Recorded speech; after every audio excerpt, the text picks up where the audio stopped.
সালামু আলাইকুম। নবম দশম শ্রেণীর সুপ্রিয় শিক্ষার্থীবৃন্দ, আশা করছি তোমরা সকলে ভালো আছো। তোমাদের এসএসসিকে মাথায় রেখে আমি তোমাদের জন্য গোছালো আকারে সুন্দর করে বলে দিচ্ছি যে বিষয়গুলো পরীক্ষা আসবে, কোনগুলো তোমাদের পড়তে হবে এবং কোনগুলো থেকে কোয়েশ্চেন হবে।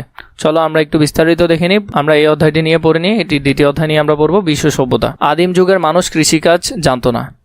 এই যে জানতো না, তখন তারা বিভিন্নভাবে কি করতো? পশু শিকার করতো, এবং এই যুগটাকে বলা হতো পাথরের যুগ। পরবর্তীতে যদি আমরা দেখি মিশরীয় সভ্যতা, এই সভ্যতা নিয়ে আমরা পড়ব। আফ্রিকীয় মহাদেশের উত্তর পূর্ব অংশে অবস্থিত দেশটির নাম হলো ইজিপ্ট বা মিশর।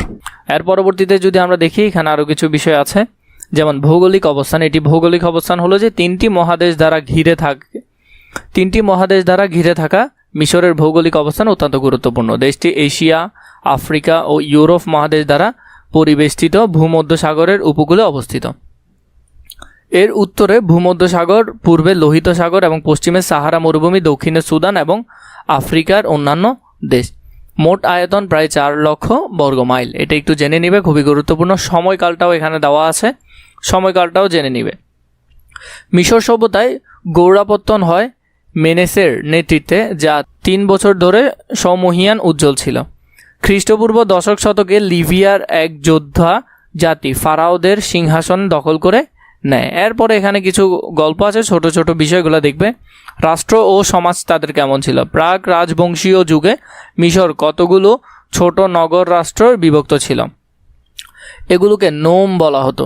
মিশরের প্রথম রাজা বা ফারাও মেনেস বা নারমার সমগ্র মিশরে খ্রিস্টপূর্ব 3200 আব্দ করে একটি রাজ্য গড়ে তোলেন, যার রাজধানী ছিল দক্ষিণ মিশরের মেক্সিমফে। তখন থেকে মিশরের ঐক্যবদ্ধ রাজ্য ও রাজবংশের উদ্ভব হয়। মিশরের ফেরও থেকে ফারাও শব্দের জন্ম হয়। ফারাওরা ছিল অত্যন্ত ক্ষমতাশালী। তারা নিজেদের সূর্য দেবতার বংশধর মনে করত। ফারাও শব্দটি ছিল বংশানুক্রমিক, মানে তার বাবা থেকে ছেলে, এভাবে তারা উপাধিটা পেত। ওদের অর্থনীতি ছিল কৃষি নির্ভর, এটা একটু দেখবে। আর ওরা কি কি উৎপাদন করতো এখানে তার ধারণা ছিল, এগুলোও দেখবে। নীল নদ। মিশরের নীল নদের উৎপত্তি আফ্রিকার লেক ভিক্টোরিয়া থেকে। ইতিহাসের জনক হেরোডোটাস যথার্থই বলেছেন মিশর নীল নদের দান। মিশর কার দান? নীল নদের দান। এটা কে বলেছেন? হেরোডোটাস বলেছেন। তিনি ছিলেন ইতিহাসের জনক। একটু মনে রাখবে, খুবই গুরুত্বপূর্ণ, এমসিকিউতে আসতে পারে। মিশরীয়দের ধর্মবিশ্বাস। বিভিন্ন সময় তাদের ধর্মবিশ্বাসের পরিবর্তন ঘটেছে। মিশরীয়দের ধারণা ছিল সূর্য দেবতা রে বা আমন রে এবং প্রকৃত শক্তি, শস্য ও নীল নদের দেবতা ওসিওরিস মিলিতভাবে সমগ্র পৃথিবী পরিচালিত করতেন। তবে তাদের জীবন সূর্য দেবতা রে এর গুরুত্ব ছিল অনেক বেশি। এই অংশ থেকে এমসিকিউ আসতে পারে, খুবই ভালো করে এটি দেখবে। কেমন ছিল শিল্পের মধ্যে তাদের কি কি ছিল? প্রাসাদ, মন্দির, এগুলো একটু দেখবে।